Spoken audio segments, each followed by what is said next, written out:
Feliz martes. Wow, ya se fueron los primeros 10 días del mes de febrero, se fueron volando. Y aquí estamos con ustedes para darle seguimiento a las noticias que han hecho noticias probablemente toda la semana.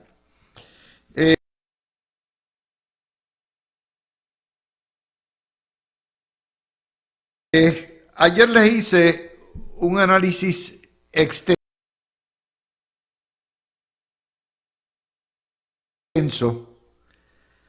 de lo que es lo que fue el sermón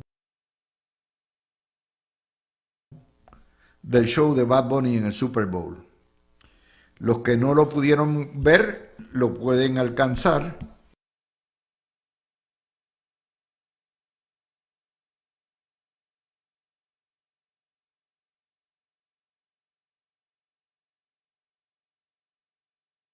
Está, contrario a este video, que no sé por qué no funciona hoy, pero está en los videos de Facebook, de YouTube y de X, y ahí lo pueden encontrar. Bueno, pues hoy es la secuela.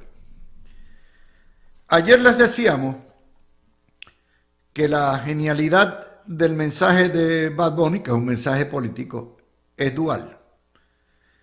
Un ataque frontal a la estadidad para Puerto Rico y un ataque frontal a las políticas de Donald Trump de deportación de latinoamericanos, convirtiéndose él en el portavoz y en el defensor de los migrantes, que me parece a mí que es una contradicción en términos maravillosa.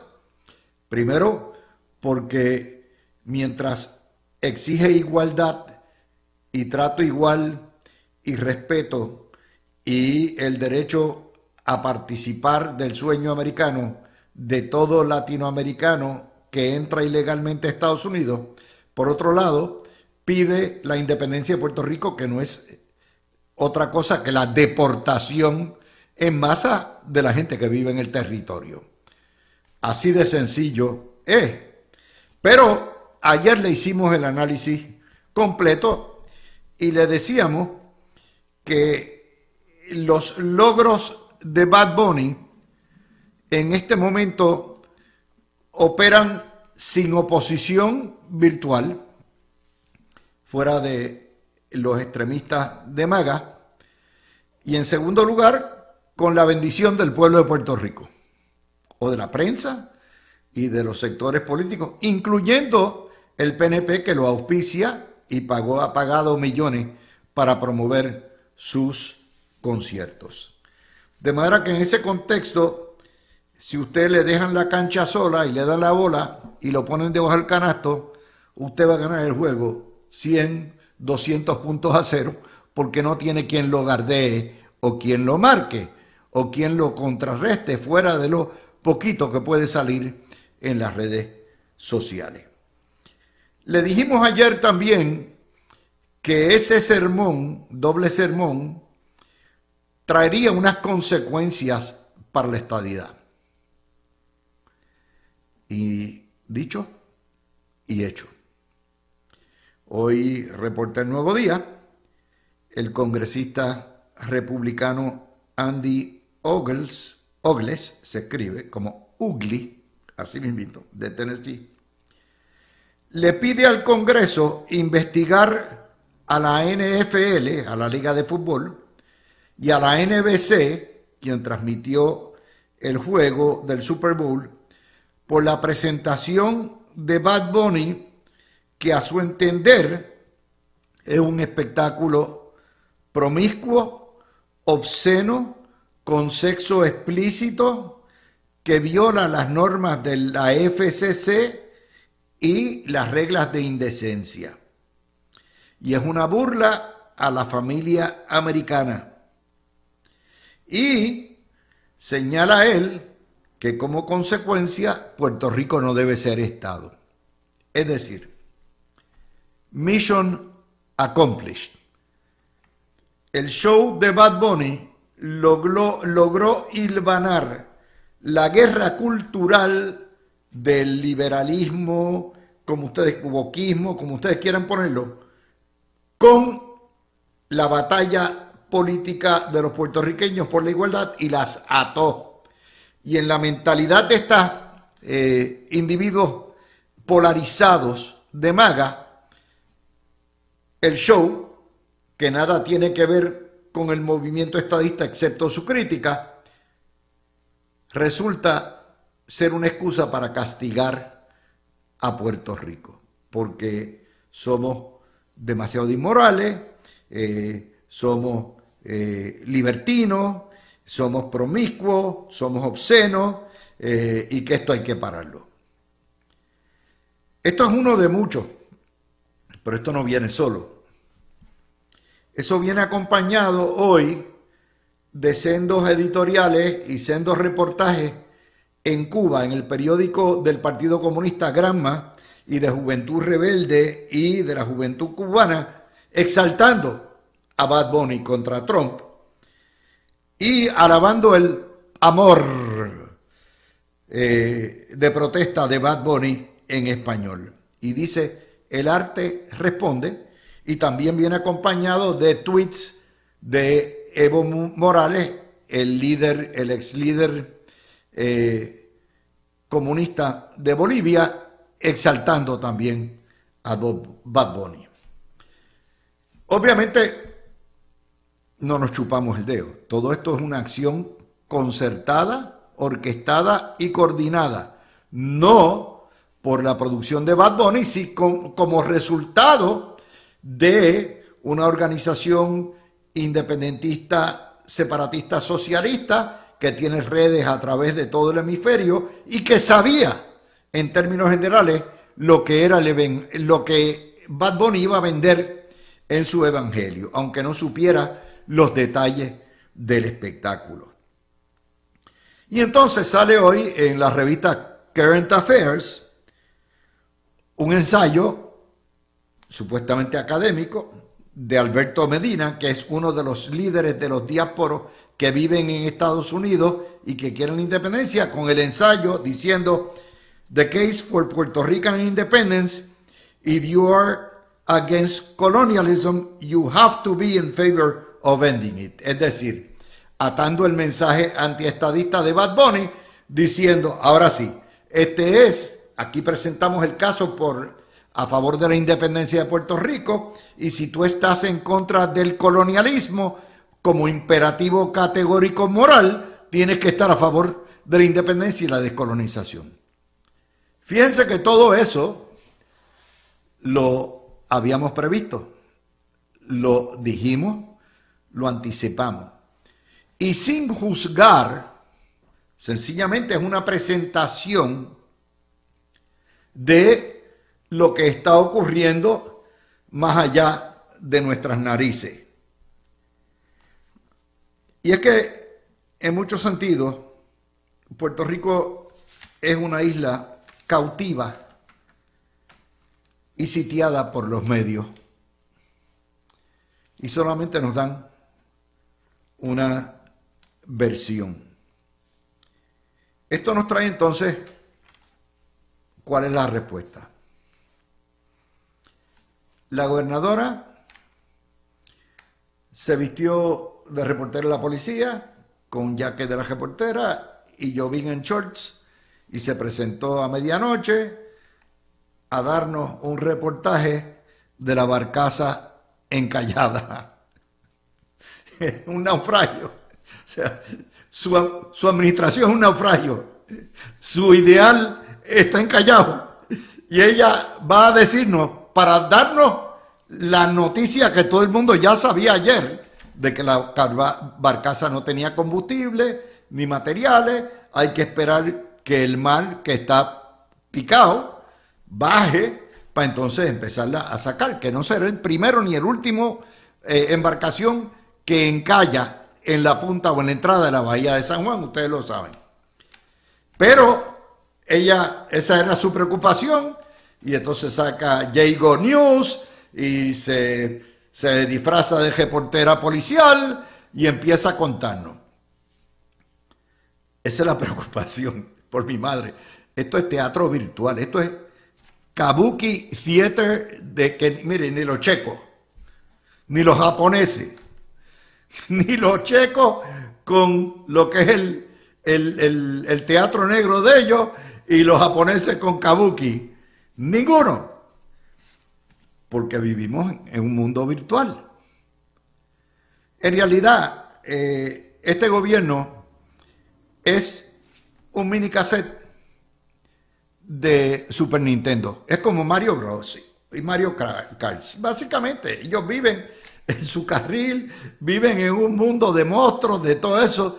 Entonces nos lo transmiten a nosotros y están totalmente enajenados, pero ya mismo voy a eso. ¿Quién fue quien le sacó las castañas y le dijo a Talmar que era morir? Y le contestó muy bien, Pablo José. No fue la líder de los estadistas la que le salió al paso al racista Andy Ogles. No, que es de su propio partido republicano. Usted hubiera esperado, obviamente, una afrenta. Usted hubiera esperado una repulsa. No.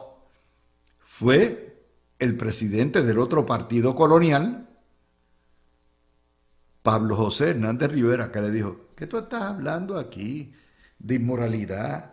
¿Qué tú estás hablando de perreo? Si el verdadero pejeo lo da Trump cuando le agaja las partes a las mujeres, cuando persigue, ese es el verdadero. Le sale al paso, pero obviamente Pablo José es demócrata woke, pero uno hubiera esperado que de parte de la legislatura del PNP y de parte de la gobernadora hubiera alguna reacción ante esta medida que lo que pide es, imagínense, investigar, que el Congreso investigue a Bad Bunny y a toda la madre.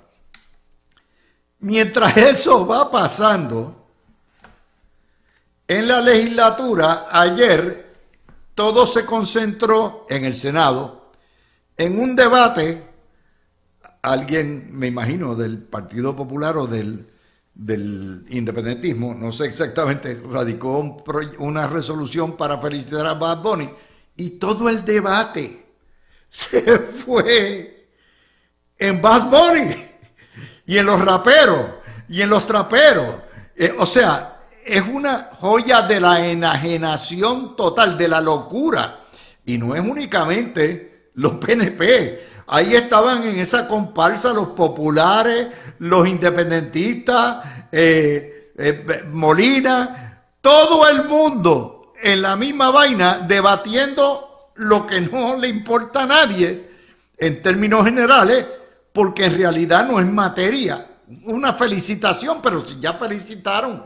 La semana pasada habían felicitado, homenajearon a Bad Bunny, ayer homenajearon a Olga Tañón, pues todo ese fue el debate. La compañera Emma Marrero levantó, no lo podía creer, levantó una transcripción literal y sacó, o tiene, no sé dónde lo sacó, pero el video del debate. Y usted dice, pues espérate. ¿En qué país vivimos? O sea, una gobernadora de reportera de la barcaza en Callá y en el Senado debatiendo cuál trapero, cuál rapero es mejor que el otro. No, se los digo. O sea, esto realmente es bochornoso, pero no deja de ser cómico, ¿no? Esa es la realidad del país.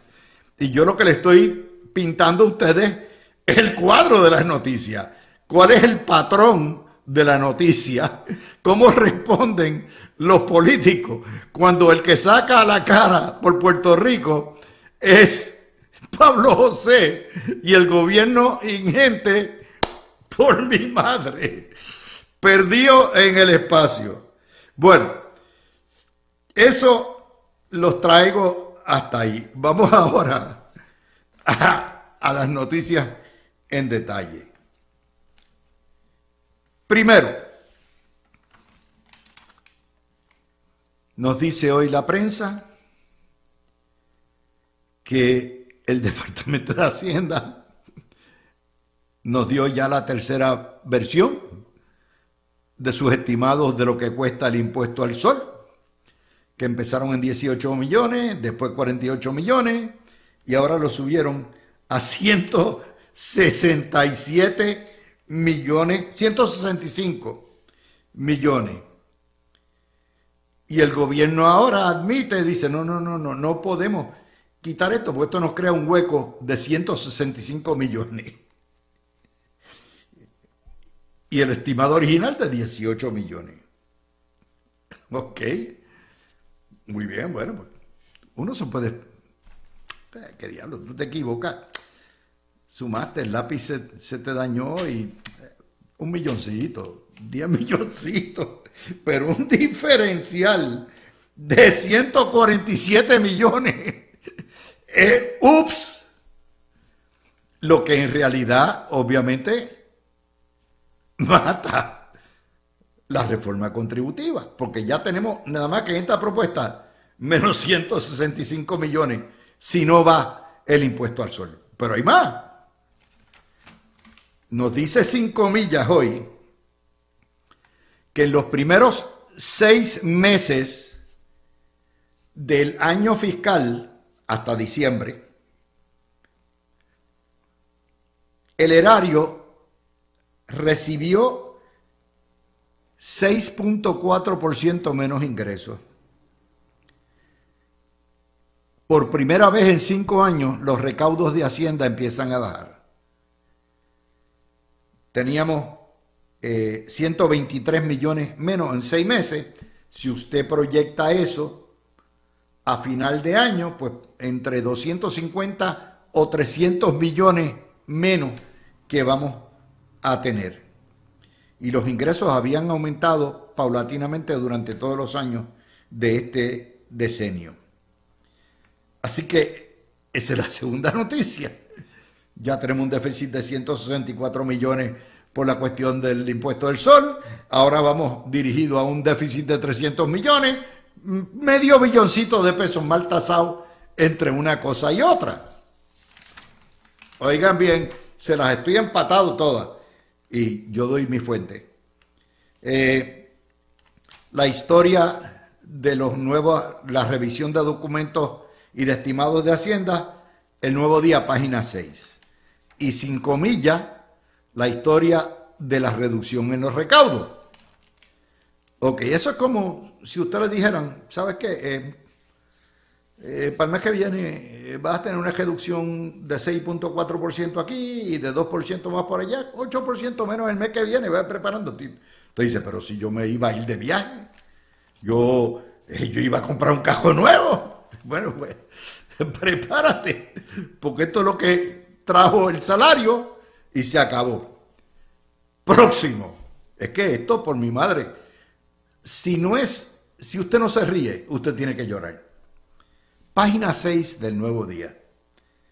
La gobernadora se queja, lloriparie, de que la Junta de Control Fiscal se excede en sus poderes y está queriendo imponer por encima del pueblo, de los representantes del pueblo, su criterio y sustituyendo política pública porque lo de ellos es fiscal nada más.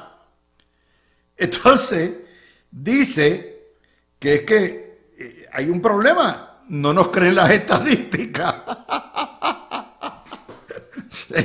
Nosotros tenemos nuestros números, como los del impuesto al sol, y ellos no nos creen, no quieren creernos nada. Dice, ¿what? ¿Cómo fue? Bueno, es cierto que es una dictadura, es cierto que son unos abusadores, es cierto, pero si aquí Tony Zagaldía y este servidor se lo venimos diciendo hace rato, mande la Junta para el carijo, legisle lo que les dé la gana y deje que los tribunales determinen y enfréntenla. Pero no venga con el yoripari, no me venga a decir el pataleo, no nos hacen, son unos déspotas, no entienden. Le da números usted chueco, la Junta no se los cree. Y entonces, cuando llega la hora de los tomates, en vez de usted echar para adelante con la reforma contributiva, usted recula, echa para atrás, hace saca un curum non pillare y dice, no, lo que vamos a considerar ahora es anualmente, a lo mejor, dependiendo de los ingresos y de cómo esté la cosa, le vamos a dar un bonito a ustedes. Ese es el cuento. Esa es la historia. Por eso la gobernadora tiene que ir a hacer de reportera y hacer este show virtual y todas estas cosas. Porque es un gobierno no solamente encallado, es un gobierno que está realmente naufragado. Entonces tienen que recurrir a todo este show y toda esta cosa pensando que usted no tiene inteligencia, pensando que usted se mama el dedo, pensando que usted no lee y que no entiende. Esto no hay que ser un científico nuclear, usted no tiene que haber pasado por un curso de álgebra, no es necesario ni de cálculo. Esto es fácil. Están prometiendo villas y castillas, prometieron rebajas a granel, prometieron 700 millones y lo que tienen es un déficit en el presupuesto actual. Ah, y encima de eso se me olvida, eso sí, hay para el empleado público, eso sí, para eso lo que pidan, ¿ok? A eso es lo que pidan. Página 8 del Nuevo Día. Alivio contributivo para empleados públicos. Tú dices, espérate, son 160,000. Y habemos 1.2 millones de trabajadores aquí que somos empleados de la empresa privada. ¿Qué pasó? Porque para empleado público. Y allá va el Senado, Matías, y legislan unánimemente. Todos son unos desordenados, todos son, miren, es que nos merecemos lo peor. Unánimemente. Para que cuando un empleado público se retire o renuncie y le den lo que son sus balances, sus liquidaciones de licencia por enfermedad, que es una purruchada, porque usted la puede acumular, y sus balances de vacaciones, no se pague impuestos por eso. Y dice Matías, no, pues esto no tiene ningún efecto en el erario, no van a tener que pagar impuestos. ¿Cómo que no tiene ningún impacto fiscal? Si el resto de la humanidad, cuando usted renuncia a una empresa y le pagan sus vacaciones y su licencia, usted tiene que pagar impuestos por eso. ¿Cómo es posible? Pero no tiene ningún impuesto. Pero la lección es lo que yo les he dicho a ustedes. Para los políticos de Puerto Rico, de todos los partidos, todos los colores, todas las persuasiones, lo único que le importa es el empleado público, porque ahí es la piquita de los votos, que como quieran le van a votar en contra. Pero ellos creen que ahí está. Entonces el resto de los que trabajamos y pagamos contribuciones, eso, olvídate, que se joroben. Este es el cuadro de Puerto Rico hoy. Debatiendo los japeros y los traperos y a Bad Bunny. La otra, con el otro, con unos pantaloncillos cortos allí, en el medio de la noche, frente al morro. Yo hubiera entendido el video si le hubieran ido a dar comida a los gatos del Paseo del Morro. Mishu, mishu, mishu, miau, miau. Yo no podía entender. Yo vi, caramba, sus dotes de médico pudieron haber llevado comida a los gatos del Morro que lo quieren desahuciar. Pero ir a buscar la barcaza, por mi madre. Ese es. Entonces, para terminar, porque es que aquí, obviamente, Puerto Rico es una cochina colonia, nos tratan como trapo, tenemos una dictadura fiscal hace 10 años, pero Ela, sí, Ela, que viva el Ela. Entonces allá van y crean la misma comparsa de cada cuatrienio, el grupo de los salubristas, porque hay que proteger el abismo fiscal de Medicare, porque en octubre del año 27 no se acabó lo que se daba y eso no puede ser, y vamos a pasar el cacharrito, vamos a llevar el monito, y vamos a ver si nos cogen pena, porque bendito, el problema es el discrimen. No, el problema es el coloniaje. Y entonces estamos, en vez de condenar el coloniaje y decir, ¿usted quiere trato igual? Vamos para la estadidad.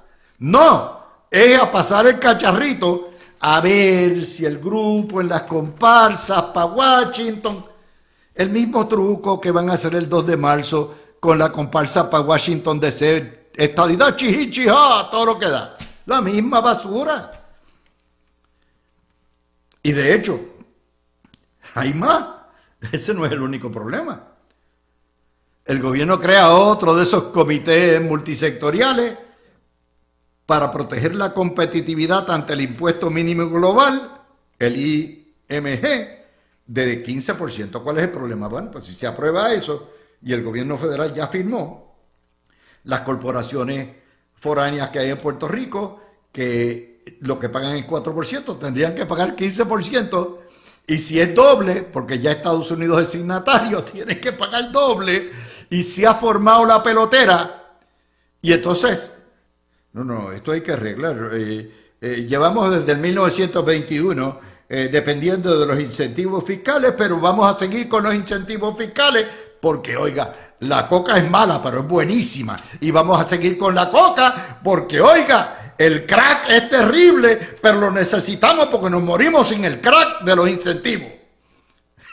En vez de decir, tú no quieres pagar 15% o no quieres pagar esto, pues vamos a hacer una transición, vamos a hacer una reforma fiscal completa. Si hay 24,000 millones de pesos que la Junta nos ha dicho que perdemos todos los años por cuánto incentivo y cuánto decreto y exención hay, no. Hay que ir con el cacharrito, con el monito a cuestar. Tin, tin, tin, tin, tin. Y no, bendito, que es que nos vas a quitar el incentivo y nos morimos de hambre. Nadie le pone el cascabel al gato. ¿Y cuál es el cascabel al gato? El coloniaje, la cochina, la asquerosa, la criminal y corrupta colonia. Pero entonces van en comparsa también con los populares, que son los primeros que amamantan el paraíso fiscal, porque hay que salvar la colonia. Entonces atacamos el ELA y la colonia, pero las bases que la mantienen las defendemos. Es como te vea Nidia Velázquez. No, Trump le está quitando el aire. Terrible imperialismo. No, a Cuba los están ahogando. Pues ¿sabe qué? Si Marco Rubio no le cierra la llave del petróleo, no va a haber cambio jamás en Cuba. Pues igual aquí, si los estadistas y los independentistas no le cierran la llave de lo que es el paraíso fiscal y hacen una reforma total que no, ni tan siquiera se atreven, porque son parte de la oligarquía, dependen de la oligarquía colonial. Es un sistema parasitario. Eso de las ideologías se murieron hace jato. Y ya está. No es física nuclear ni cuántica. Es sentido común. Ya está. Así que con eso los dejo. Ustedes saben que en este momento hay un tranque entre republicanos y demócratas sobre los fondos de ICE y de Homeland Security. Y si no hay un acuerdo que le ponga freno y filtro a las actividades de ICE, que están condenadas por el 75% de la población americana, no importa el grupo, menos, sencillamente va a haber un tranque y no va a haber dinero para esas agencias y para muchas más a partir del sábado. Ese es el debate nacional que nos toca a nosotros, porque aquí hay redadas de ICE, y en segundo lugar porque hay cuestiones de seguridad y hay fondos federales envueltos en distintos programas que quedarían pinchados por otro tranque después del de 43 días del otoño. Bueno, eso hay que añadirlo entonces a una nota, una estadística que da la CBS, que es sumamente interesante. Ellos cogieron todos los informes de ICE, de Homeland Security y de Border Patrol, los juntaron de cuántos arrestados hay. En estos primeros 12 meses de Trump se han arrestado para deportación 400,000 almas, de los cuales el 40% que está arrestado o que ha sido deportado no tiene un solo caso criminal, no tiene antecedente penal alguno. De eso, o sea, el 40%, 4 de cada 10, un gobierno que nos está diciendo que está arrestando criminales nada más, pues 4 de cada 10 no lo son. De el resto, del 60% que sí tiene algún grado de delito menos grave, lo que sea, el 86% no tiene delitos graves cometidos ni de violencia. Es decir, cerca de 6 de cada 7 no son criminales violentos. Y solo el 2% de los acusados son acusados por delitos en una pandilla, de esos del Tren de Aragua, de todo eso que cuenta Trump. Es decir, todo esto es un cuento peregrino. Están sacando gente inocente, están arrestando hasta ciudadanos, hay indignación general, hay una repulsa ya total. El tema de la migración se le ha virado a los republicanos y ahí está. De hecho, con esos números, Trump no va a llegar ni cerca de los 5 millones que deportó Obama. Claro, fueron en 8 años. Trump lo está haciendo en un año, probablemente llegará de 2 a 3 millones. Pero no es la deportación, es el estilo, es lo que han hecho. Y por ahí nos fuimos. Fernando Zambrana, tú te dedicas a estos menesteres. Muy buenas tardes, Luis. Estoy aquí con Javi en la cabina. Un saludito también a Tony, espero que todo esté bien.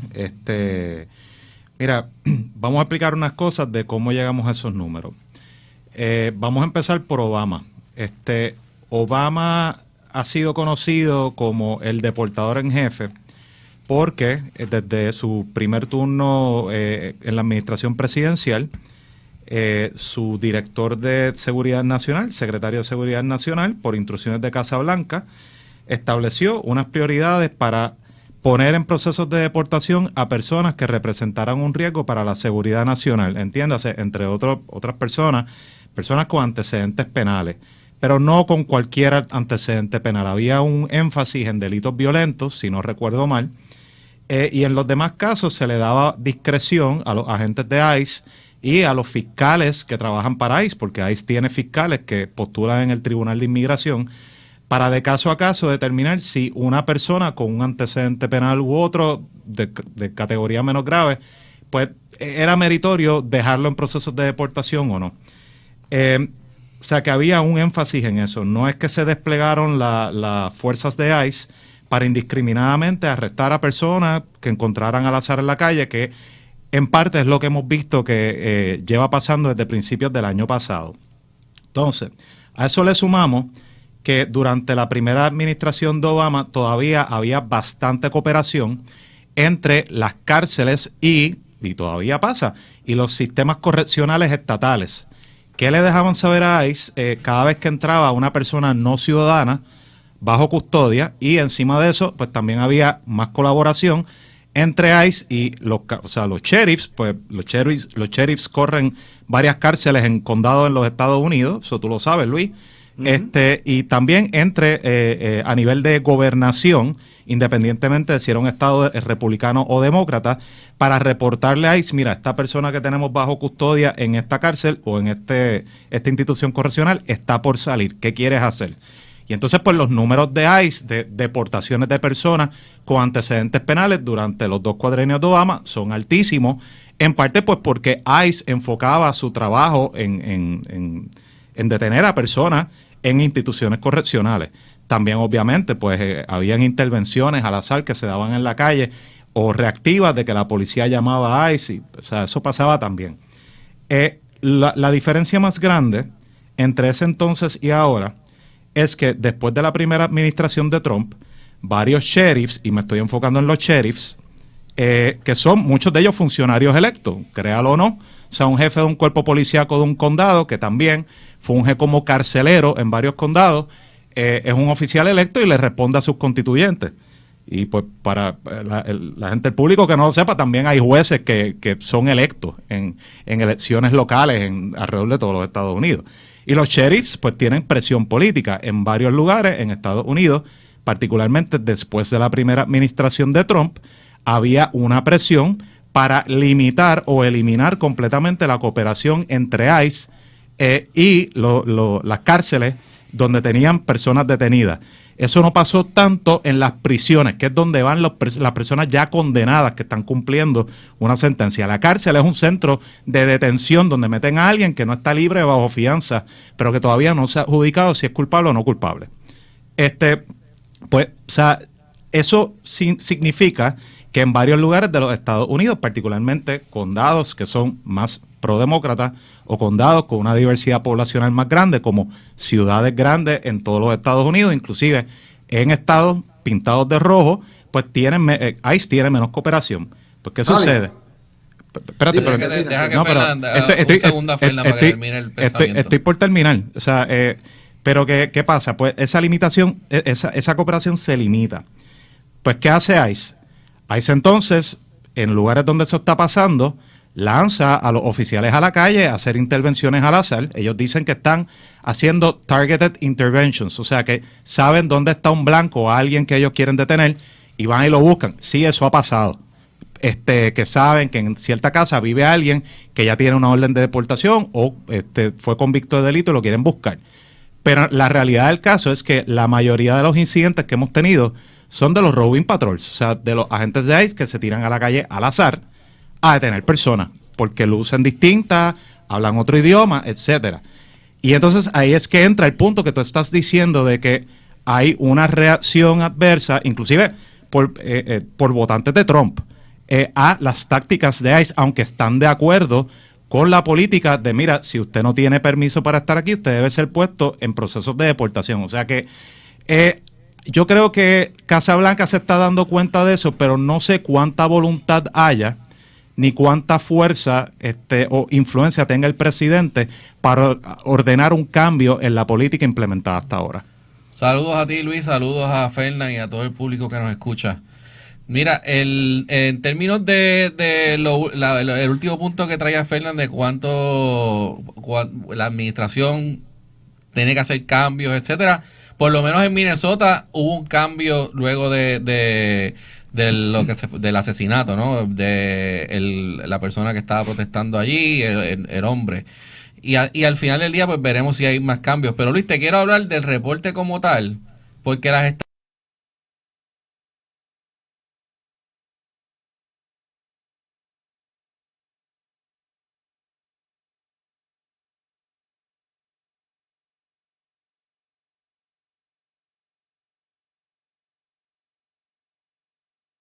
estadísticas, todo depende de lo que tú quieras resaltar. Y te hablan, pero 14% solamente de los 400,000 arrestados en el año. Bueno, pues vamos a empezar.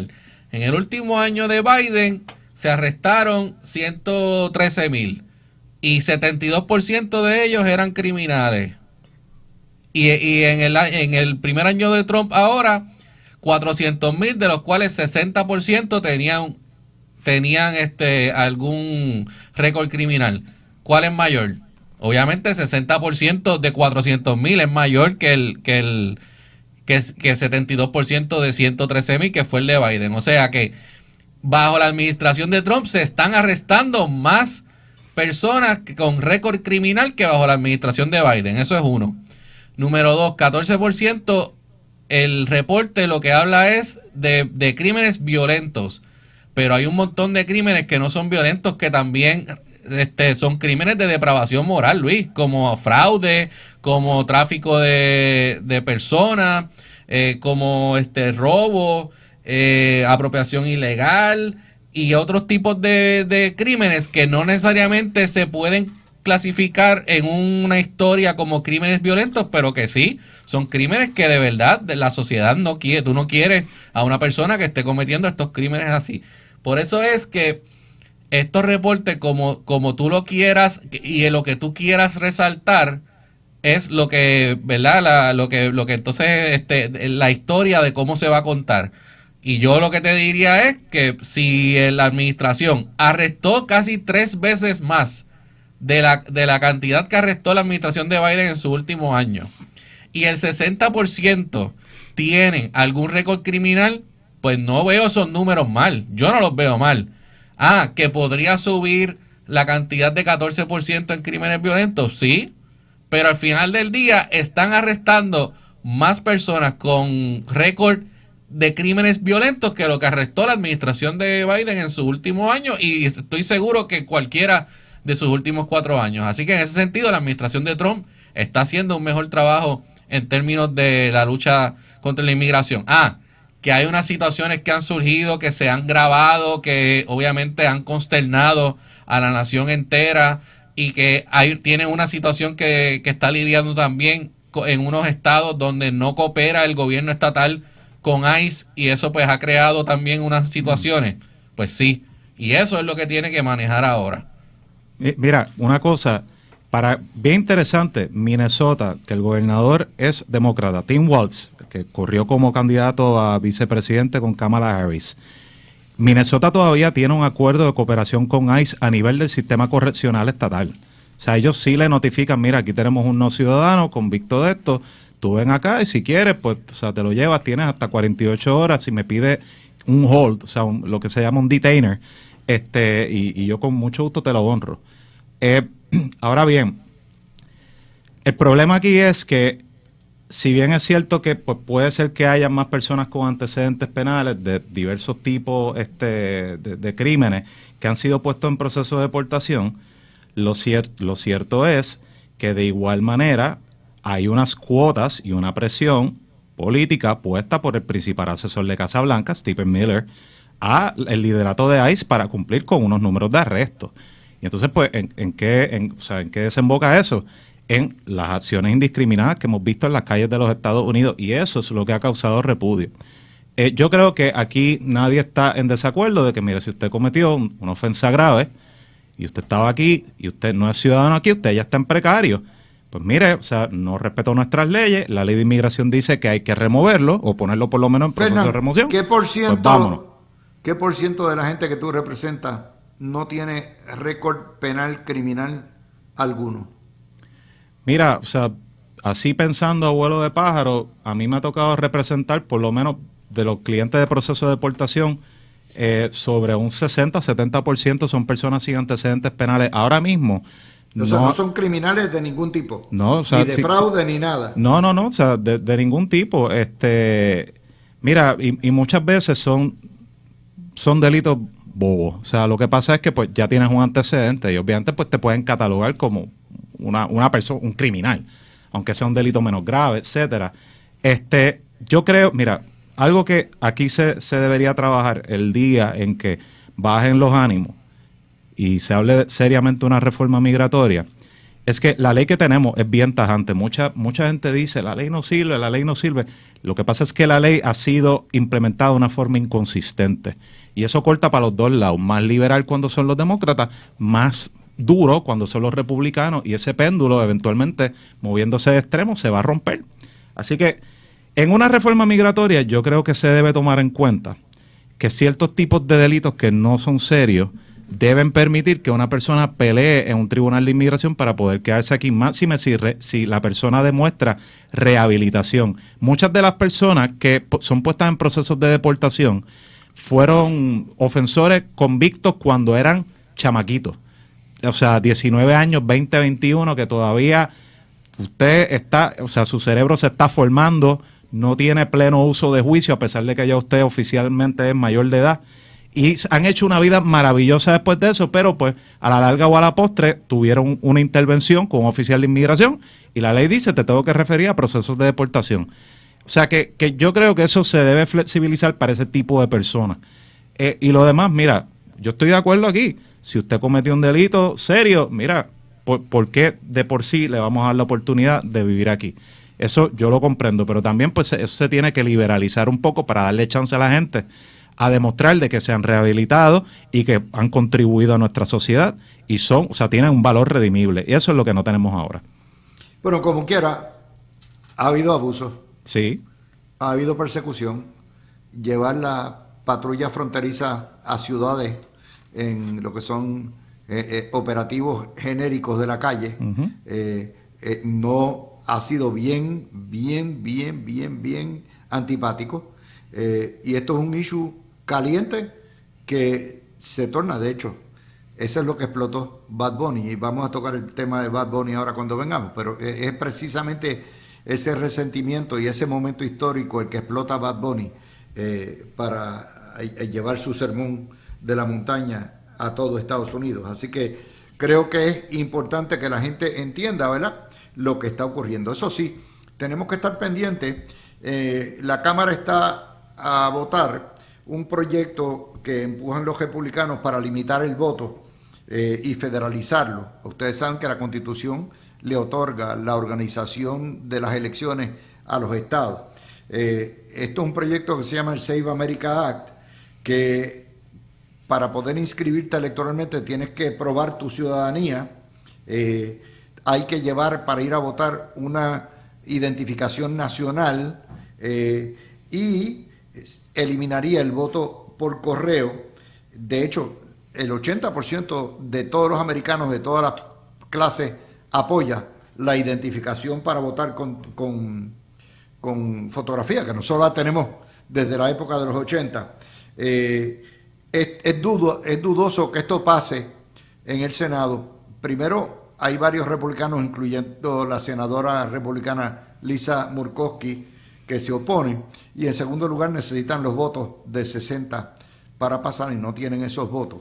Así que esto es parte del voto, pero está ligado también, porque Trump alega que todos los extranjeros votan en las elecciones. Javier, para terminar. Yo estoy a favor de que toda persona que vaya a votar muestre algún tipo de identificación. Y para eso está el Real ID. Totalmente a favor. Y obviamente aquí los que se oponen, los demócratas que se oponen y las razones que dan para oponerse, para mí al final del día terminan teniendo como un aire como medio racista o clasista, porque ellos lo que alegan es que pues es que minorías que están quizás en alguna parte de los Estados Unidos donde se le hace más difícil conseguir un ID. Por favor, o sea, ya cualquier persona puede conseguir un ID, tiene la facilidad para poder ir, bueno, que tiene que guiar a lo mejor media hora, una hora para ir a algún tipo de agencia gubernamental que expida las identificaciones. Bueno, sí, pero eso no quiere decir que una persona no lo pueda hacer. Es un adulto que tenga y que quiera, interese votar en unas elecciones. Aquí en Puerto Rico se ha tenido que presentar una identificación desde hace décadas. Yo no sé ni cuándo fue que se implementó. Desde los 80. Bueno, pues mira para allá. Llevamos ya más de 40 años y no sé cuántas elecciones. Y para eso tienes que probar ciudadanía en Puerto Rico. Claro, o sea, llevar tu certificado de nacimiento, tu pasaporte. Igualmente en los estados para elecciones federales quienes pueden votar son los ciudadanos. Así que, bueno, yo veo esto ya como un asunto donde los demócratas se están oponiendo a los republicanos porque esto es una legislación que los republicanos están empujando y ellos pues se oponen. Pero para mí, como tú bien dices, las encuestas que se han hecho demuestran que sobre el 75% de los ciudadanos que se le... Y 80%. El 80%, pues la que yo había visto era casi 80%. Era casi 80%, exacto, casi 80% están de acuerdo con esto. Pero esto yo lo veo con suspicacia. Espérate, tengo que interrumpir. Cuando vengamos vamos con los últimos desarrollos, lo que son las secuelas del concierto de Bad Bunny. Regresamos. Como habíamos previsto, la estadidad iba a pagar los platos rotos de Bad Bunny y de su su show en el Super Bowl. Y el congresista Andy Ogles pidió al Congreso investigar al NFL, a NBC y a Bad Bunny por la pornografía en el espectáculo. Dice que es promiscuo, obsceno, sexo explícito, viola las reglas de decencia del FCC y una burla a la familia americana y a los niños que estaban viendo.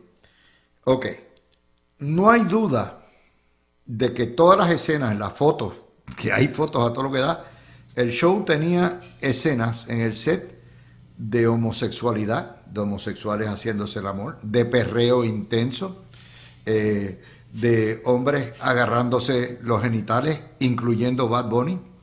Todo eso es parte del récord, pero parte del mensaje de inclusión y de tolerancia y de las guerras culturales que llevaba el artista.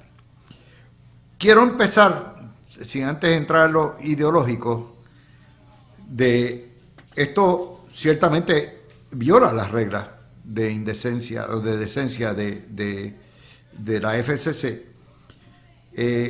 Si esto va a tener éxito en el Congreso, si los millones de shots que se toman, de screenshots que se tomaron del evento o el video habla por sí solo, ¿qué se puede hacer? Y si la FCC, que me imagino será el próximo, que habrá una noticia de que intervenga, va a hacer algo. Empiezo contigo, Zambrano, y después tocamos a Puerto Rico.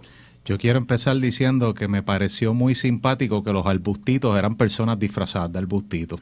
Yo no sabía eso, me enseñaron un video ayer. Cada arbusto y matojo que salió al campo de fútbol era una persona vestida de caña de azúcar o de matojo. Se veía gracioso. Mira, en la obra de Frozen que hicieron en el colegio de mis hijos la semana pasada también tenían unos matojos. Sí. Mira, pero de eso tenemos, pero tenemos para repartir precedentes históricos en shows del tiempo medio del Super Bowl. Por ejemplo, aquella vez que Janet Jackson, que después dijeron que que su ropa falló, que pues le quitaron parte del tope y se vio el seno. Se le vio un seno. Perdóname.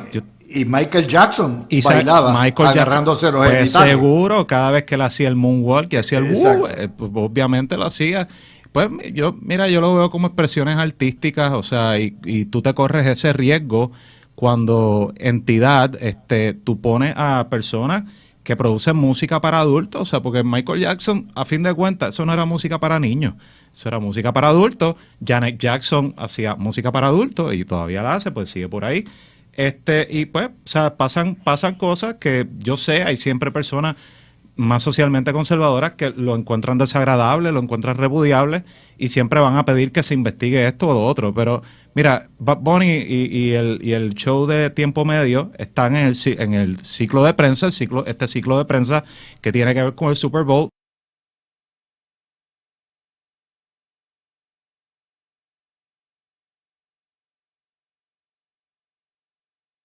Se va a acabar en la próxima semana y pico y al Congreso no le va a importar mucho, o sea, porque desde el punto de vista político no le van a sacar mucho provecho a hacer una investigación de esta naturaleza y tal vez el tema lo retomen ya de cara al próximo Super Bowl a finales de este año o principios del año que viene.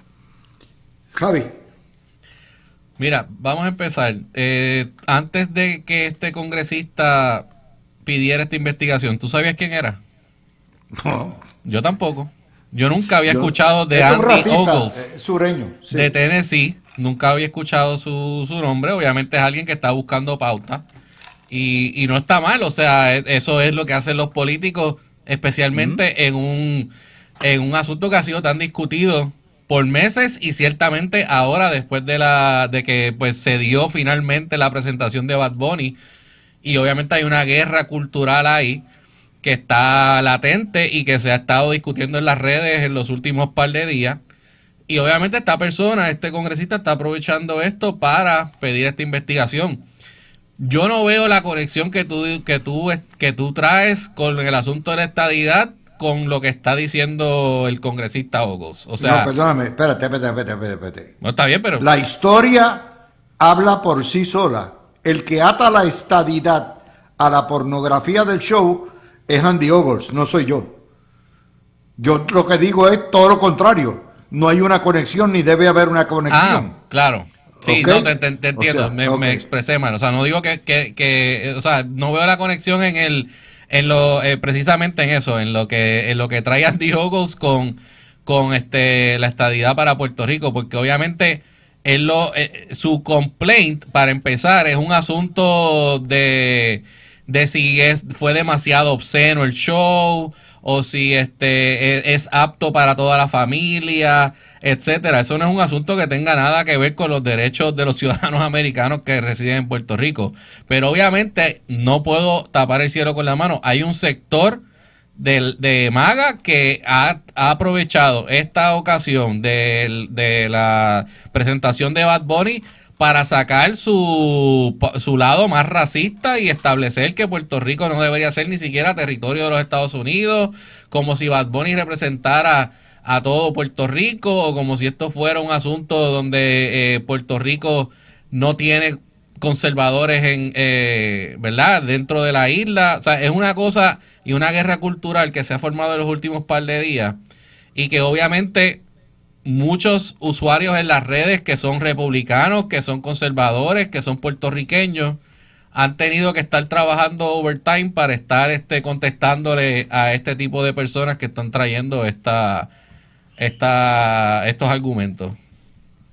bueno, vamos a ir ahora a la atadura.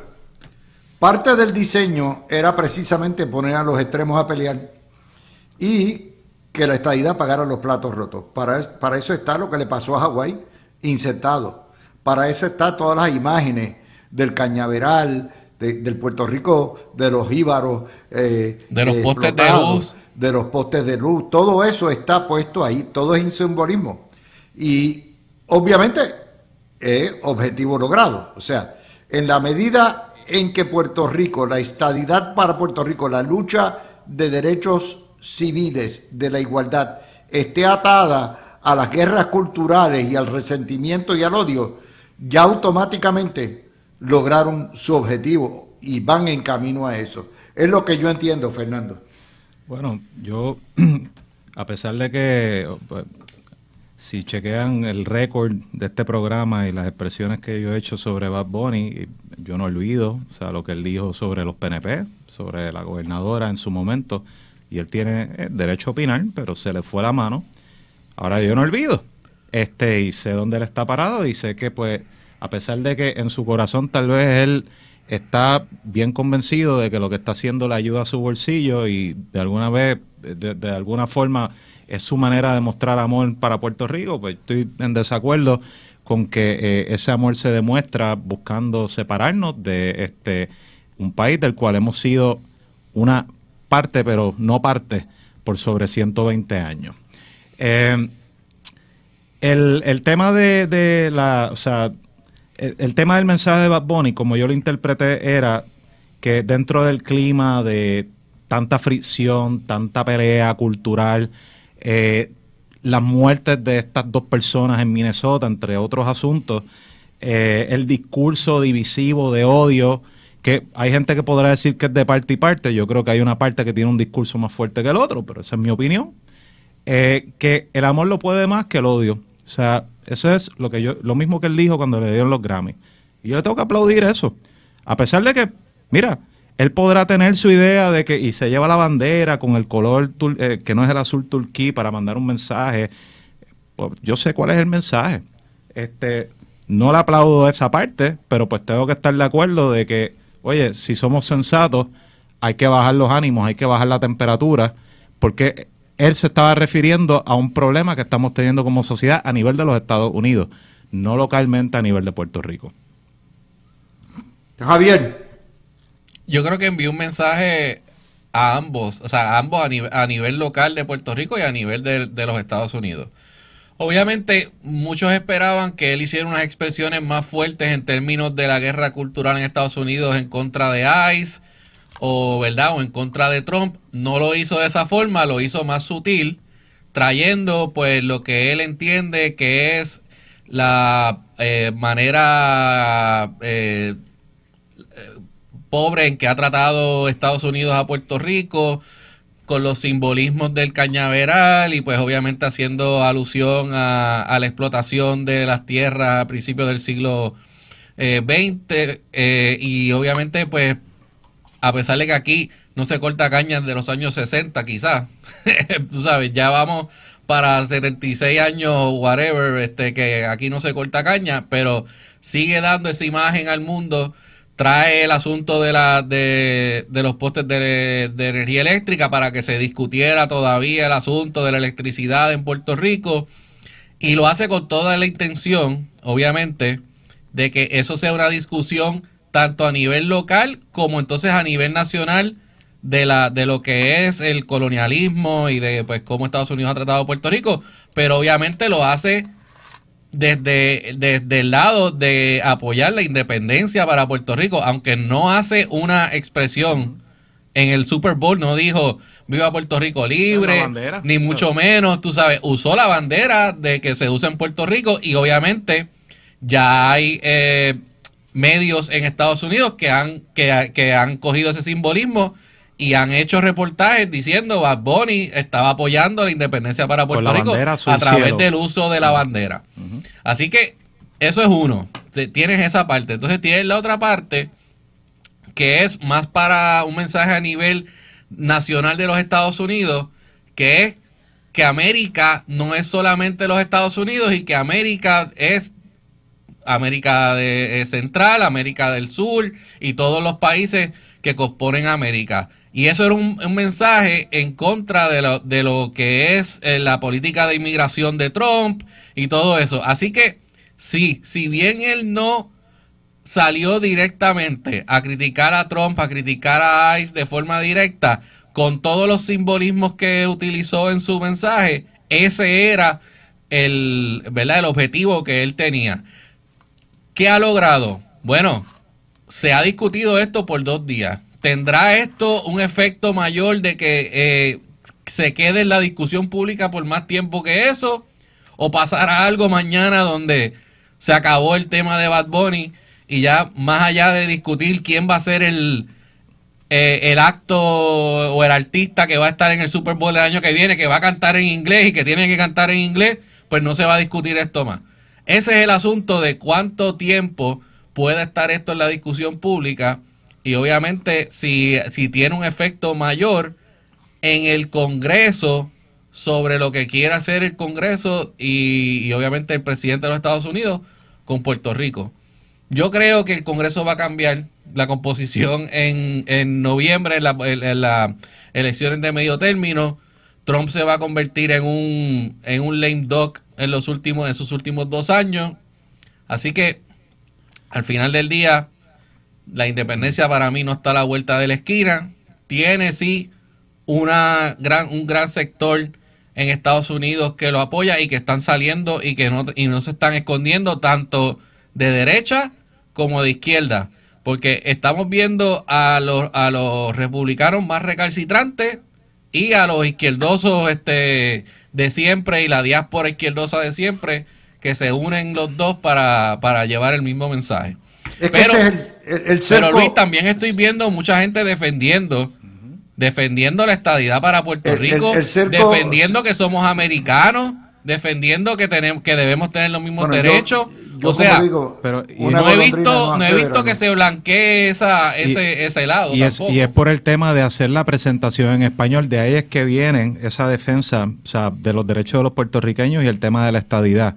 Porque varias personas, y a mí me sorprendió que María Elvira Salazar, congresista del área de Miami, donde hay muchos hispanoparlantes, bueno, yo no sé si es la concentración más grande en todos los Estados Unidos continental de hispanoparlantes, que diga que eso era exclusivo y que invitaba a la división. No, mira, primero que no, pues vamos a hacer un idioma oficial, vamos a enmendar la Constitución y vamos a hacer un idioma oficial, porque no lo tenemos. Estados Unidos es un país diverso, no le guste o no le gusta al que no le guste. Pero Estados Unidos ya no es un país de personas anglosajonas o de descendencia europea blanca solamente. Así se ha convertido en un lugar más y más diverso.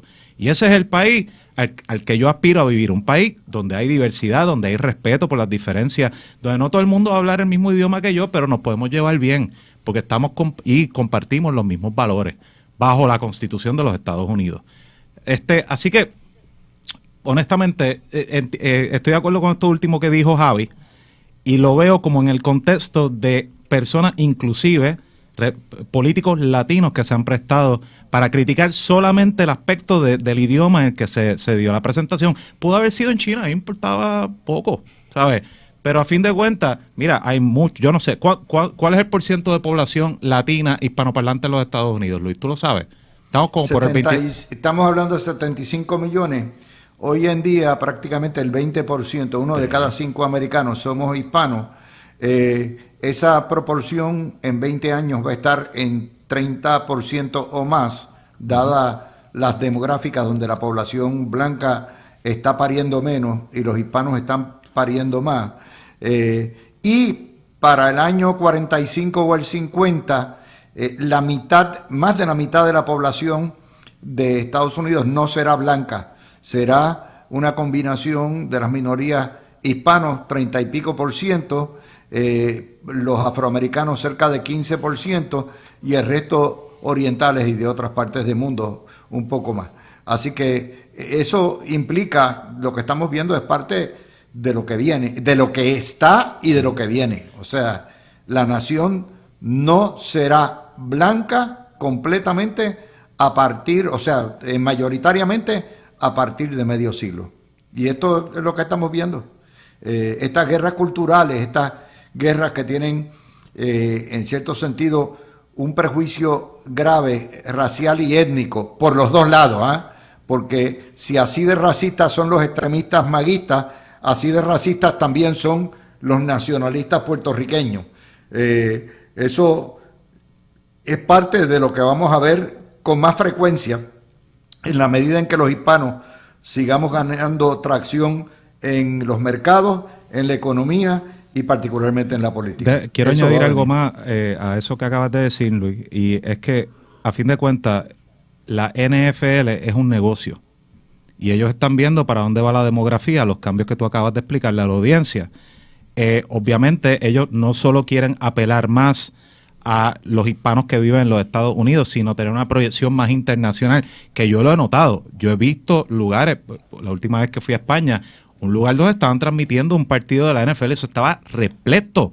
Había un montón de españoles viendo el partido, al igual que gente de los Estados Unidos y de Canadá, que pues se metieron allí a ver a sus equipos jugar. Y creo que esta temporada llevaron un partido sí, de NFL a Madrid, al Santiago Bernabéu. Correcto. O sea que es un negocio. Yo sé que mucha gente identifica el Super Bowl como un evento cultural, lo es, pero lo que está detrás es una empresa privada que responde, pues, obviamente a unas fuerzas del mercado y a unas demografías que están cambiando. Y veremos a ver ahora si este backlash, ¿verdad?, que han tenido, entonces cambian para el año que viene y entonces ajustan o qué van a hacer. O si van a seguir bajo el mismo acuerdo con Jay-Z, donde han estado trajeron a Bad Bunny, pero todos los artistas que habían traído últimamente eran artistas urbanos, afroamericanos en su mayoría, y que han cambiado básicamente lo que era el espectáculo de medio tiempo, el tipo de artista que se traía.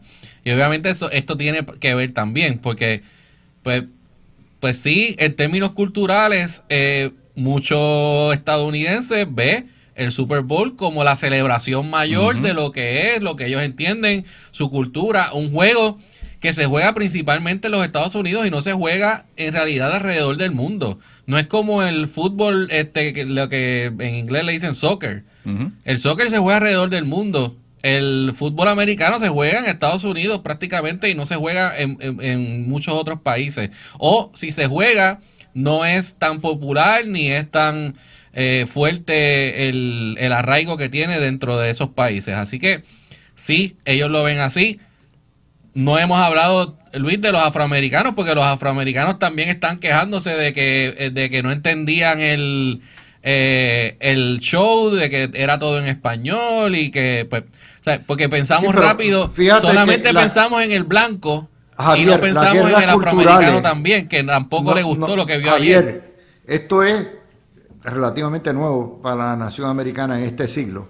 Nosotros ya sabemos de las guerras culturales porque Huelito fue el primero que empezó eso con la españolización, el pabellón de Sevilla, ustedes se acuerdan el quinto centenario, la cuestión del English only, del Spanish only, la ley de la cultureta, el referéndum de la cultureta, todo eso es parte. Rafael Hernández Colón, sádico y salvaje como fue el que empezó todo este tipo de guerras culturales para traer el voto y asegurar el voto melón para el Partido Popular. Por eso el Huevito sigue el paso de su abuelo, porque el Huevito necesita del voto de los independentistas para poder prevalecer. Pero esas guerras culturales para nosotros, o sea, recuerden, el ELA se crea como este gran lugar de la convivencia de las dos grandes culturas, ¿verdad? Y de la tolerancia, y donde había la ley de los dos idiomas y todo eso. Ese es el ELA de Muñoz.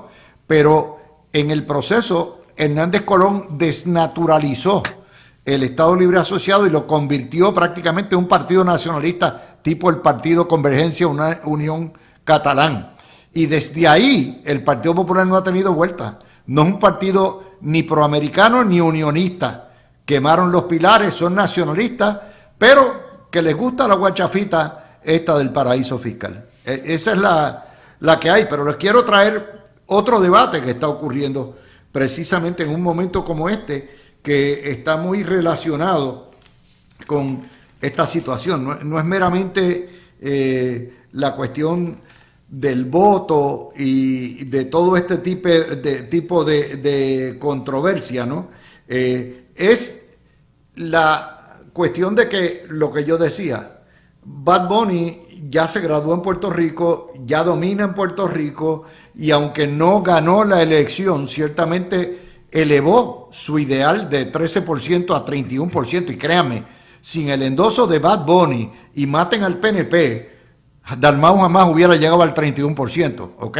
Porque no fueron los del MBC quien le dieron los votos, fue precisamente Bad Bunny que exacerbó. Bueno, pues ahora él está en otro nivel, él ahora va a impactar la política americana llevando a sus aliados socialistas al poder y acabando con los conservadores. Si no entendemos eso, no podemos entender lo que pasa aquí.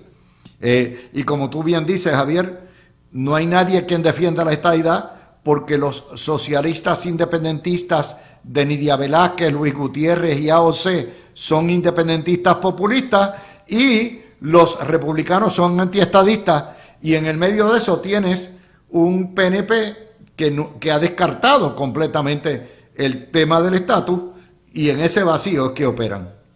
En ese vacío es que operan. Bueno, decir esto no es ser desleal, es todo lo contrario, es cantarlas como las veo, lo que es la realidad. Si ustedes saben de alguien que en este momento está defendiendo el ideal estadista y que está aprobando políticas públicas para avanzar el ideal y descolonizar, me lo avisan porque yo no lo he visto. Yo sí he visto, obviamente, a un PNP que ha estado aprobando legislación que dentro de la guerra cultural que hay en Estados Unidos es legislación conservadora para acercar un poco más a lo que es el territorio, a lo que sería un estado conservador. Pero ese mensaje no está llegando a donde tendría que llegar en el Congreso y a nivel nacional completo, porque todavía hay una percepción de que Puerto Rico es liberal, Puerto Rico es demócrata, Puerto Rico, las voces que controlan la narrativa de Puerto Rico a nivel nacional son esas que tú mencionas, Alexandria Ocasio-Cortez, Nidia Velázquez, el Bad Bunny, y obviamente todas estas voces que son anti-estadistas y obviamente de izquierda. Así que al final del día hay que hacer un mejor trabajo. No le corresponde solamente a la gobernadora, le corresponde a todo el PNP, al Partido Republicano, al Partido Demócrata de Puerto Rico también, y le corresponde a todos. O sea, no es, esto es un asunto donde una sola persona no puede llevar y no puede hacer el trabajo que hay que hacer. Y yo creo que también, sabiendo que esto de Bad Bunny venía de alguna forma u otra, había que tener algún tipo de estrategia de comunicaciones para atajar esto, o si no, pues para estar llevando el mensaje de que Puerto Rico no es solamente lo que representa Bad Bunny y lo que Bad Bunny emitió y presentó en el Super Bowl en el medio tiempo. Así que sí, tengo que decirte que los estadistas, al menos en las redes sociales, están bien activos y han estado defendiendo su ideal y han estado obviamente defendiendo lo que es la estadidad para Puerto Rico y los derechos, ¿verdad?, civiles para todos los ciudadanos americanos que residimos aquí. Pero estoy de acuerdo contigo en que se tiene que hacer muchísimo más a nivel de llevar el mensaje. Yo conozco a varias personas afiliadas al Partido Republicano de Puerto Rico que te confiesan en privado, mira, pero es que esto es pedir la estadidad ahora y abogar por la estadidad es una pérdida de tiempo porque no hay ambiente en Washington para eso, porque por todo lo que acaban ustedes dos de decir aquí. Particularmente el tema de que pues Puerto Rico son unos liberales, qué sé yo qué rayo. O sea, que si el mismo partido, personas afiliadas al mismo partido del presidente, digo, no es el mismo partido, es el partido local, que supone que sea distinto, pero pues está afiliado al Comité Republicano Nacional, están mirando eso y están tirando la toalla, pues ya eso me preocupa. O sea, porque pues qué mucho puede hacer la gobernadora si ese es el ambiente, ¿ves? O sea, no es que yo estoy defendiendo la falta de acción o el silencio, no, nada que ver. Pero lamentablemente el partido que está en poder ahora nos ha cerrado las puertas. Y lo más cercano que llegamos a un proyecto que lucía viable en su momento fue el impulsado por el Congreso Demócrata el cuatrienio pasado, Joe Biden, antes de que se dieran las elecciones de medio término. O sea, y cuando eso llegó al Senado, pues ya obviamente no había una mayoría en el Senado que pudiera pasar eso a votación por encima de los 60 Obviamente, votos. estamos claros que los republicanos en este Congreso no favorecen la estadidad, o sea, en su mayoría. Hay muchos que sí, Mira, pero hay unos que sí, otros que no. Pero se está llevando el mensaje, por ejemplo, de que en Puerto Rico se aprobó una ley de libertad religiosa, o que en Puerto Rico se prohibió lo que es las terapias de conversión para menores de 21 años, o que se le acaba de dar derechos al nacituro, que en muchos estados, hasta inclusive conservadores, no lo tienen. O sea, que para realizarse un aborto se necesita el consentimiento de los padres. O sea, todas estas son leyes que se han aprobado en el último año. Y ese mensaje se está llevando. No se está llevando porque esas leyes, esos proyectos de ley, esas leyes se han ido aprobando con un propósito bien particular. Y es continuar, correcto, continuar quitándole momentum a organizaciones como lo que fue, porque voy a seguir diciendo, fue Proyecto Dignidad. Y entonces recuperar esos votos para el lado del PNP. O sea, estamos claros de eso. Entiendo esa parte, pero dentro de la discusión dentro del Partido Republicano Nacional, tanto a nivel de organizativo como a nivel congresional, a los republicanos que están en la Cámara y en el Senado, se le podría estar llevando este mensaje constantemente. Te voy a decir, yo no sé si el Partido Republicano local lo hace, pero el Partido Demócrata con frecuencia invita a integrantes de otros partidos estatales a conferencias en Puerto Rico, a reuniones aquí, congresistas demócratas, a cada rato son invitados por el Partido Demócrata de Puerto Rico para venir aquí a escuchar de cuestiones que nos preocupan a nosotros, o sea, como pueblo de Puerto Rico. Yo no sé si lo mismo está haciendo el Partido Republicano local. O sea, yo no le estoy echando toda la culpa al Partido Republicano local, porque para mí es algo que no es solamente del Partido Republicano local. Pero creo que es importante, o sea, a pesar de que yo no favorezco mucha de esa legislación, que el Partido Republicano local se encargue de regar esos detalles a través de los líderes estatales y congresionales. Local, es el liderato del PNP en la Cámara, en el Senado y obviamente en la gobernación. Porque para mí, o sea, tú no le puedes dejar esto a un solo grupo. Esto tiene que ser algo coordinado y algo que, sí, más allá de lo que va a ocurrir en la semana del 2 de marzo, donde va a haber este impacto en Washington como se hizo el año pasado, tiene que haber entonces seguimiento a lo que ocurra allí, pero además antes de que eso ocurra, tiene que estarse ¿verdad?, esparciendo este mensaje por el Congreso y en Casablanca. Identifícate a los integrantes del caucus más socialmente conservador que hay. Invítalos a Puerto Rico, reúnelos con líderes religiosos, háblale de las leyes nuevas, nuevamente con las que yo no estoy de acuerdo, muchas de ellas. Explícale por qué se hizo, para que entonces vaya cambiando la percepción. Pero tú pelearlo por las redes sociales, etcétera, y digo los republicanos porque son el partido que está en poder. Cuando el zapato está en el otro pie, si son los demócratas, pues ahí te digo yo, eso es responsabilidad del Partido Demócrata de Puerto Rico. Pero ahora mismo, pues, ¿qué va a hacer el Partido Demócrata? ¿Invitar a gente conservadora? No lo van a hacer. Hablando del Partido Demócrata. No, pero creo que el Partido Republicano se debe activar también. Yo no sé si lo están haciendo. El Partido Demócrata tiene otra misión. Es que ustedes están hablando como si el Partido Republicano y el Partido Demócrata tuvieran las perlas de la Virgen. Ninguno de los dos tiene billete. Vamos a entender en Puerto Rico, ¿ok? Ahora, tenemos un gobierno republicano. Esto es un gobierno republicano. Los dos presidentes camerales y la gobernadora son republicanas. El recurso, y tienen un mandato, tienen 4 mandatos para la estadidad. De manera que los recursos son los recursos del Estado, porque eso es política pública, o debiera ser política pública. Pero es letra muerta. Vamos a la pausa. Archivada hasta nuevo aviso la reforma contributiva. No se sabe la cantidad de la bonificación que vamos a recibir. El erario está bajando 6.4% de ingresos. El no poner el impuesto al sol nos cuesta 164 millones. Los estimados que da, Hacienda ha dado 3 estimados de esa cantidad. La gobernadora se queja que la Junta de Control Fiscal no le cree las estadísticas. En ese estamos.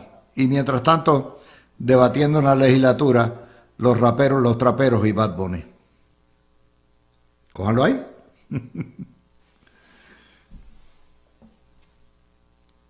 Hello, ¿me oyen? Hello. Estamos aquí. Ok, ¿qué pasó? Salimos los dos un momento de la cabina. Teníamos... carajo. Disculpa. ¿Cuál fue Bueno, ¿cuál es el tema? La situación económica, el erario, los ingresos por primera vez en 5 años bajan 6.4%. Hay un déficit de 164 millones si no se pone el impuesto al sol. Los estimados, la Junta no los cree. Viene en camino, si no hace nada el Congreso, un abismo fiscal en Medicare. Está en camino también la cuestión esta de el impuesto. Está paralizado por la Junta la reforma contributiva. Está paralizado también lo que nos van a dar de bono. Y mientras tanto la legislatura está leyendo, está debatiendo si los traperos, los japeros o Bad Bunny son mejores que los otros. Cójalo ahí. Mira, vamos a empezar por los recaudos de Hacienda. Obviamente llevabas unos cuantos años después de la pandemia donde rompías récord de recaudos y estabas bien por encima de lo que se había presupuestado. Me parece a mí que mientras no estés por debajo de lo que fue tu proyección de gastos y obviamente hayas recaudado más de lo que proyectaste para gastar, pues no debería haber problema. Sí, no es una buena señal de que los recaudos hayan bajado, especialmente en el renglón que bajaron, que no fueron el de los individuos, sino el de las sociedades y corporaciones. Que eso te deja ver entonces que se está haciendo menos negocio en Puerto Rico, que hubo pues menos negocio en Puerto Rico en el año pasado. Obviamente también hay un efecto ahí con los aranceles y cómo eso pudo haber afectado entonces la venta de productos, y pues es un análisis que hay que hacer un poquito más profundo, pero todavía los recaudos en términos de globales, Luis, recaudar más de 13 mil millones de dólares no está mal, no está para nada mal. Y obviamente tiene que estar eso por encima de lo que fue la proyección de gastos, o si no, no tendríamos un presupuesto balanceado como requiere no solamente la contabilidad regular, sino la ley promesa para poder salir de la Junta. Eso es número uno. Número dos, en términos del Medical Cliff, pues cuidado, porque eso está hasta el 2027. Se me olvida el mes en que está todavía cubierto.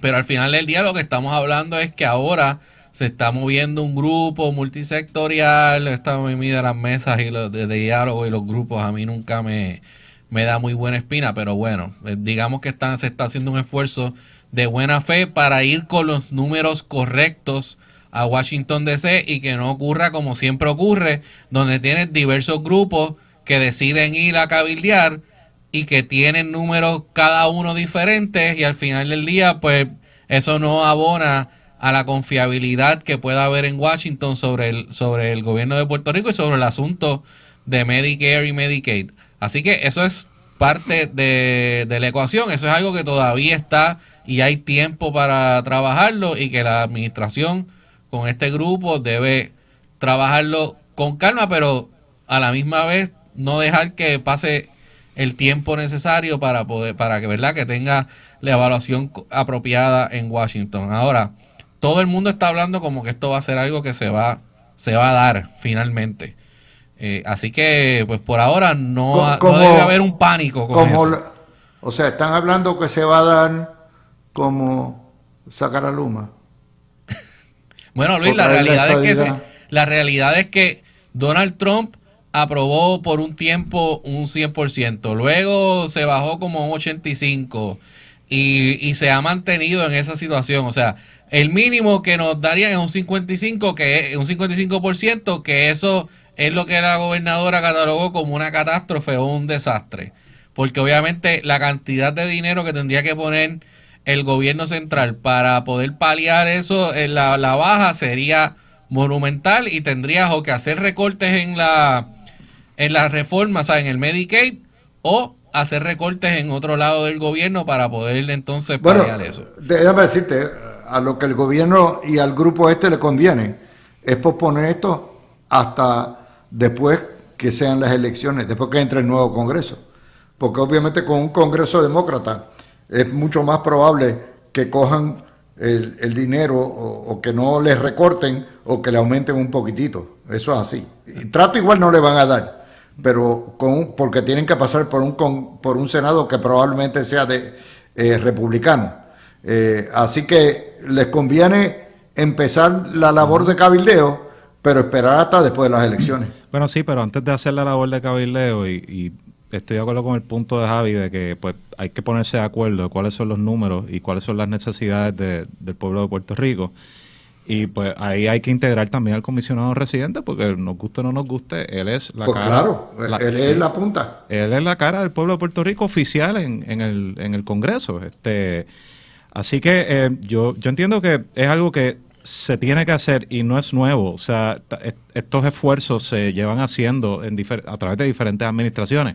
La administración de Pierluisi lo hizo bien de cerca con el entonces director de Prafa, el licenciado Luis Dávila Perna, y antes de eso bajo Ricky Rosselló, estoy seguro que la administración de Wanda Vázquez tuvo que haber tocado el tema y por ahí para abajo. Así que yo no lo veo con malos ojos, y entiendo que sí, que esa labor se tiene que hacer desde ya para tener la data. Luego de las elecciones, pues entonces sí, estoy de acuerdo, sería más prudente hacer los esfuerzos de cabildeo para no echar el tiempo ni los recursos económicos de este comité a perder, porque pues no sabemos cuáles personas van a perder su silla. Sí sabemos algunos congresistas que se van a retirar y senadores, pero no sabemos quiénes van a reemplazarlo. Luis, la reforma contributiva es lo otro. El otro tema que pusiste, si quieres que hable de eso, si vas a cambiar el tema. Bueno, quería tocar otro tema. Yo les decía ahorita que Puerto Rico es una isla asediada y enajenada, o sea, es una isla que está sitiada por los medios. Hay un caso criminal a nivel nacional que la prensa en Puerto Rico no ha tocado, a pesar de que hay una porción de puertorriqueños que ven todos los días las noticias nacionales, particularmente por NBC. Se trata del secuestro de la madre de Savannah Guthrie, que hoy cumple 10 días. Savannah Guthrie es la presentadora de los programas, de los matutinos de NBC, una mujer querida, respetada, simpática, y su madre, que vive en Tucson, fue secuestrada. Durante 10 días han buscado de su casa. Es una señora mayor de 84 años con problemas cardíacos, y hoy el FBI finalmente suelta las primeras fotografías del secuestrador totalmente enmascarado, tratando de tajurear las cámaras de entrada de la casa a la 1 de la mañana para secuestrarla.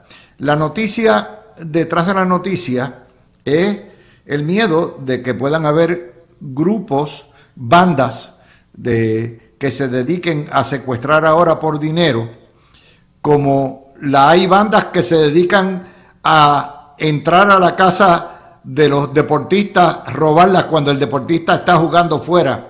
Ustedes han visto eso. Y que esto se prolifere, como pasó en Sudamérica, en Centroamérica, por mucho tiempo. Esa historia no la han tocado Javier para nada, ni Fernando. Y debe ser porque aquí se ha secuestrado comerciantes, ¿ok? Y esto es un caso que en este momento no tienen, fuera de esas fotografías de un individuo encapuchado completamente y enguantado, no tienen absolutamente ni sospechoso ni idea de cómo llegar, y ha habido muchos casos de secuestros en Estados Unidos que nunca se han resuelto. Cójanlo ahí. Sí, o sea, ¿te acuerdas del secuestro de este niño que su cuerpo estuvo desaparecido por décadas y hace como 12 o 13 años barataron un par de sótanos en Nueva York porque supuestamente el alegado asesino confeso, dijo que lo había enterrado allí, que creo que era Potts, o no me acuerdo el nombre, que no, o sea, no es nuevo el tú tener este tipo de actividad criminal. En este caso no se sabe si fue un secuestro, eso es lo triste del caso, no se sabe si fue un secuestro, se sospecha que es un secuestro. Apareció una nota pidiendo un rescate, o sea, por una cantidad de dinero en criptomoneda, en Bitcoin, pero el FBI lo descartó como una nota falsa, inclusive llegaron a arrestar a una persona. Un buscón. Exacto, sí. Pero que todavía no hay motivo, no hay una teoría sustanciada en la prueba que las autoridades hayan logrado encontrar en la casa, y es un misterio, hasta ahora es un misterio, o sea, falta todavía para yo, por lo menos poder responsablemente opinar de qué fue lo que pasó aquí. Pero ustedes lo han visto discutido en los medios, discutido en los programas, absolutamente no, y es un delito de perfil alto, o sea, y es un patrón que le preocupa al FBI, porque esto puede ser parte de una nueva ola de secuestros prominentes, y nosotros debiéramos estar enterados de eso, ¿verdad? Bueno, particularmente de familiares de famosos. Claro, yo lo he estado discutiendo con mi esposa, básicamente por ya una semana, o sea, cada par de días discutimos los eventos del día, como esa información que salió y ese mensaje que ellos dieron al alegado secuestrador, que ellos pensaban, ¿verdad?, que los había contactado diciéndole que ellos estaban dispuestos a pagar y toda la cosa, que lo que quieren es a su madre de vuelta, y estar en esa situación, o sea, yo no me puedo imaginar, o sea, estar en una situación donde tú tienes un familiar secuestrado que tan mayor. Exacto. Eso es lo que lo hace aberrante, o sea, más aberrante todavía. Si fuera un menor, tú sabes, también, o sea, claro, pero es una, para mí, ¿verdad?, es horrible por lo que ella está pasando, lo que su familia está pasando, la incertidumbre de si de verdad puede estar viva todavía o no, y obviamente el alto perfil que tiene, obviamente, una persona como ella, presentadora a nivel nacional, por televisión y todo, pues uno esperaría que alguna discusión del asunto se diera en Puerto Rico, pero tienes razón, Luis, o sea, todo lo que yo he visto sobre este asunto lo he recibido a través de medios nacionales. Y que ha sido el titular por 3 días en todo. Fox, NBC, CNN, es el titular de portada. Mira, por las implicaciones, aparte de porque es peligroso, ¿no? Te digo uno más, el titular de portada en BBC, o sea, a nivel internacional, es ese secuestro. O sea, Sí. ahora mismo lo acabo de verificar. Menos ¿Sabe en la Puerto foto? Rico. Y la historia detrás de la historia es cómo nos tienen secuestrados. O sea, nos tienen secuestrados de informaciones que son nacionales, que nos hacen identificar de ser humano a ser humano, y la prensa puertorriqueña sella el perímetro. Si ustedes se enteran, porque obviamente ustedes como yo reciben sus noticias de los telediarios nacionales que están aquí. Aquí hay CBS, aquí hay NBC, aquí hay ABC, está CNN, Fox no está, pero por lo menos tienen eso. Los telediarios, la radio, la prensa, nada de nada. Y la historia detrás de la historia es esa. O sea, como noticias de interés humano. Porque, oye, si llega a ser un boricua secuestrado, está en todas las primeras planas 2 años. Pero si no es boricua, para la prensa puertorriqueña, la vida humana de nuestros conciudadanos no vale nada.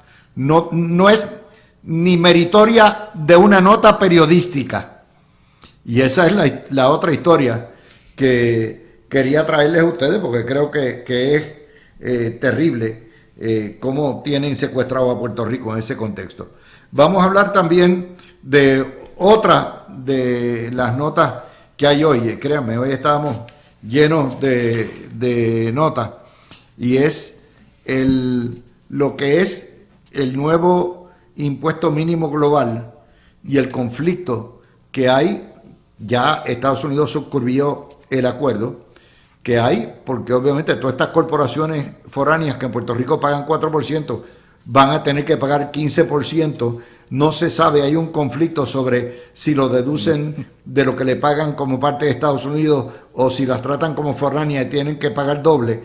Pero esto es parte del no haber radicado una reforma contributiva globalizada, que es lo que están pidiendo los contables, las empresas, todo el mundo, incluyendo profunda, pero no hay disposición para eso. Bueno, el tema aquí es que lo que Puerto Rico deje de cobrar, un segundo o tercer país donde una empresa multinacional, porque esto aplica a las multinacionales. O sea, esto no es, por ejemplo, una empresa netamente estadounidense que se mude a Puerto Rico para coger un decreto del 4% del paraíso fiscal que tenemos, pues no le aplica este impuesto global, porque pues obviamente es una actividad comercial que se lleva netamente dentro de la jurisdicción estadounidense. Pero si es una empresa multinacional con oficinas en Francia, oficinas en Washington D.C. y una oficinita en San Juan, Puerto Rico, es lo que deje de cobrar el erario público de Puerto Rico del mínimo de 15%, lo puede cobrar la otra jurisdicción como por ejemplo Francia. Y el temor que tienen varios contables y conocedores de la materia es que esto pues le reste competitividad a Puerto Rico para hacer negocios, precisamente pues porque ya no puedes contar con unas tasas contributivas reducidas, que es, o sea, es básicamente la columna vertebral del paraíso fiscal. En otras palabras, mi gente, se acabó el pan de piquito. O sea, no podemos seguir dependiendo de darle incentivos a empresas foráneas principalmente para traer negocios hacia los Estados Unidos a través de Puerto Rico. ¿Ustedes vieron en la nota a cuántas compañías le aplica esto en Puerto Rico ahora mismo? A 10 de impacto. 10, pero, exacto. 10, yo creo que eran 9, pero ajá, 10 compañías en total que le aplicaría esto. Claro, me imagino, y la nota no lo dice, pero tienen que ser compañías grandes que obviamente tienen que dejar bastante dinero al erario, aún con el 4%. Pero estamos buscando, obviamente, hacer una excepción a esto o ver cómo se trabaja este asunto para bregar con estas 10 compañías, porque las demás, como dice Fernando, están ya cobijadas bajo el acuerdo que tiene Estados Unidos, porque pues es una jurisdicción de Estados Unidos a otra. Así que al final del día no me parece a mí que esto no sea un asunto que se pueda trabajar, porque la alternativa para estas compañías sería pagárselo a otra jurisdicción. No es que pues vas a pagar menos aquí, pero al final del día no vas a tener que pagar el 15%. No, van a tener que pagar mínimo el 15%. O sea que Puerto Rico tiene que buscar una forma de hacerlo. Pero buscando, como siempre, el modelo contributivo del Estado Libre Asociado es siempre estar buscando la exención de la exención de la exención o el incentivo para poder entonces atraer empresas, o buscando las excepciones al pago de contribuciones, como este otro proyecto que tú tienes entre los temas a discutir, Luis, que es para que los empleados públicos que se retiren no paguen contribuciones, sobre las vacaciones, los días de vacaciones, enfermedad y la liquidación que se le dé. O sea, como siempre, lo que se busca es una exención o un incentivo a cierto grupo o cierta cantidad de personas, en vez de seguir trabajando, como tú dices, la reforma contributiva, que sea global, que aplique a todo el mundo por igual las contribuciones. Pues no, aquí en energía eléctrica son las exenciones, y obviamente los que tienen que pagar, pues tienen que pagar más para cubrir lo que son las personas que tienen un subsidio o que no pagan, o para cubrir las pensiones de los empleados retirados de la Autoridad de Energía Eléctrica, o para cubrir los gastos que no de mantenimiento que no se hicieron por décadas. Y eso es parte pues ahora del desconecte, Javier. Esa es parte del desconecte que tienen los partidos políticos, y por qué razón la gente se declara independiente y ya no se siente afiliada. Porque no importa el partido político, juegan para el empleado público nada más. No juegan. Y el empleado público en ese contexto es el votante más mal agradecido. Es cierto. El gobierno le puede darlo todo y le van a votar en contra como quiera. Y el empleado privado, que somos 1.1 billones, eso no valemos para nada. Eso, de hecho, esto es lo que se establece, es una doble vara. La exención del proyecto es únicamente para los empleados públicos que se retiran. Porque el privado que se retira y le liquidan las vacaciones y los días de enfermedad, o le liquidan X o Y cosas, a esos no. Esos tienen que pagar las contribuciones. Los empleados públicos que se retiren, pues eso sí, entonces estarían exentos. Fernando, pero tú no puedes tener un sistema basado únicamente en exenciones, gracias incentivos y a los subsidios. Nos tenemos que ir. Por ahí viene el gran Falú, mis amigos.